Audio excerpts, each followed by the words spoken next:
Magnanakaw ka ng ulam. Buwisit ka, pati ulam ninanakaw mo. Ba't hindi ka marunong magluto? Yung ulam ko ninanakaw mo. Panoorin mo natin. No, at sino ang inirereklamo mo? Kapatid ko pong pati yung ulam nilang nawawala sa akin binibintang ko, ayop. Tagakuha ng pagkain na natitira nila. Kapatid mong buo, Ate Imelda? Hindi po, kapatid ko lang po yan sa pangalawang asawa ng nanay ko. Sa pangatlong asawa ng nanay mo? Pangalawa po. Pangatlong asawa ng nanay mo. So, half sister, half brother ba ito? Sister po, malaki pa po yun sa akin. Ay! Okay.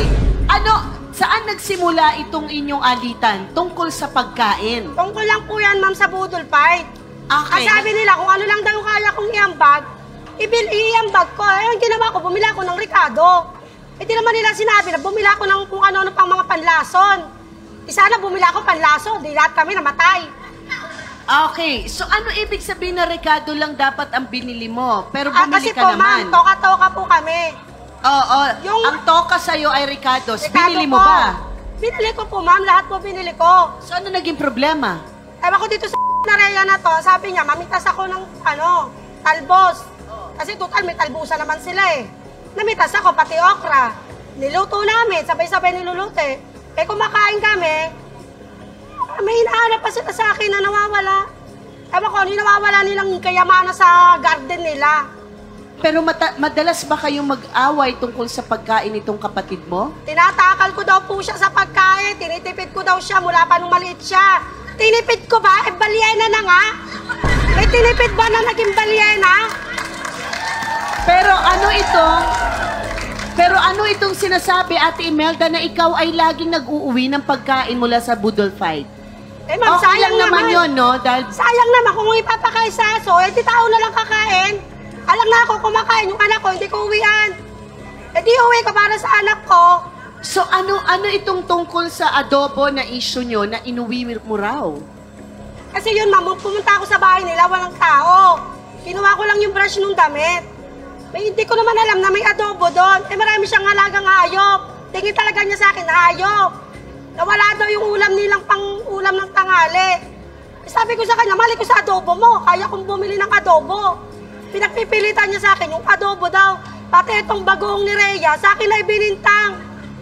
Bagoong at saka yung adobo. Kaya kong bumili ng bagoong, ma'am. Anong adobo yan, ate? Adobong baboy, kasing baboy niya. Nako, eto na nga. Siya ang kapatid na inirereklamo ni Imelda dahil naging budol ang fight na inaasam na budol fight. Shemalyn, pasok!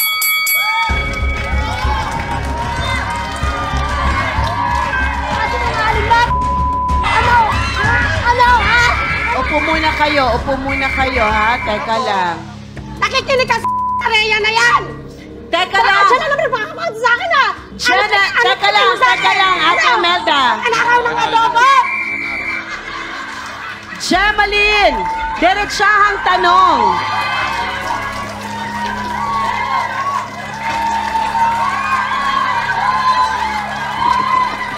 Shemalyn, yung tanong ko sa'yo kanina, totoo ba na pinagbibintangan mo daw si Imelda na kumuha ng adobo? Opo, kasi po kung aso yung kumuha nun, dapat nandun yung mangkok, wala yung mangkok eh.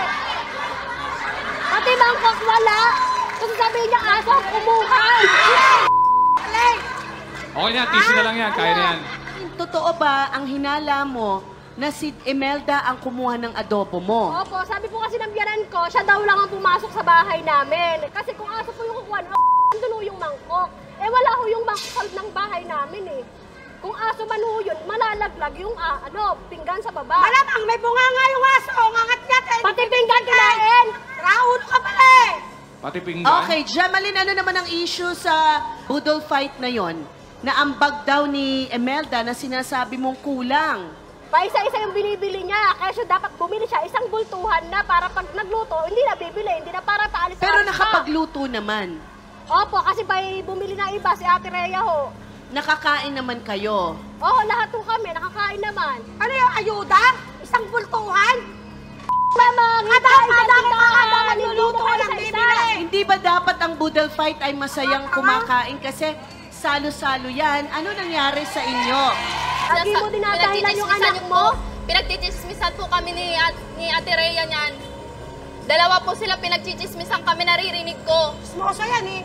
Sarili mo ka Ano sinasabi, Ira? Anong chismis ito na ikinagagalit mo? Kapatid, hindi ka nga Kada nagpakatapang na po kapatid. pumunta to sa bahay nila, kinukuha daw ulam nila. Eh wala namang ulam na natitira dyan sa kanila. Ubus naman lahat. Anong Bakit pinagsasabi nasilip mo mo? ko? Nasilip mo? Nakapasok ka sa loob ng bahay namin? Oo! Di minsan nga, hindi ka pumasok sa loob ng bahay namin eh. Sus, ba't ako ikukwento mo ko sa ibang tao? Diba ate mo ako? Ikukwento mo Ano ko yan? sa ibang tao na yan. Ate ka ba? O bakit?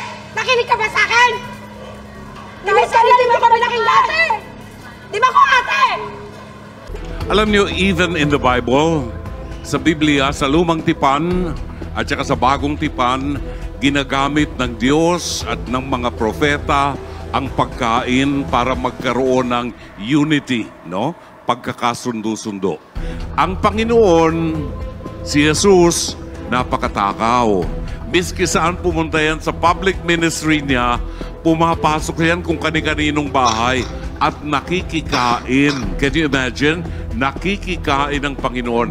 Ginagamit ng Panginoon ng pagkain, kagaya ni Kuya Alex, ginagamit niya ang pagkain upang ang tao ay magkaisa, maipon at maipahayag ang mabuting balita. Kaya nga, sa simbahang Katoliko, meron tayong tinatawag na Sacrament of the Eucharist. Merong communion. Ano ibig sabihin ng communion? Lahat tayo ay makikinabang doon sa pagkain. Di ba? So, dito sa magkapatid na Imelda at Gemaline, siguro pag-isipan natin, magmula nung maliit pa kayo, meron nang nakatanim na galit at sama ng loob. Si Gemaline, di ba? May tampo na sa'yo.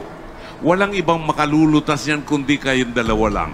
Nasa pag-uusap ninyong dalawa yan dahil ang dugo niya ay dugo mo ring nananalaytay. Okay? Si Ira at saka si Rhea. Rhea and Ira, pag naghari ang galit sa puso nyo, wala na kayong makikitang maganda sa kapwa-tao. Amen? Basta may galit dito, hindi mo maitatago yan. Lalabas at lalabas yan kahit sa mata mo, sa salita mo, no? At wala ka nang makikitang mabuting ginawa ng kapwa mo dahil meron kang galit. May pagkakataon pa para maiwasan yung bagay na yan, no? Ang akin lamang focus dito sa magkapatid na Imelda at saka Gemaline. Buhay pa ba nanay nyo? Buhay pa Ako, po. nakakahiya. Nanay, patatawarin po ninyo at pagdasal po natin itong mga anak natin, ano?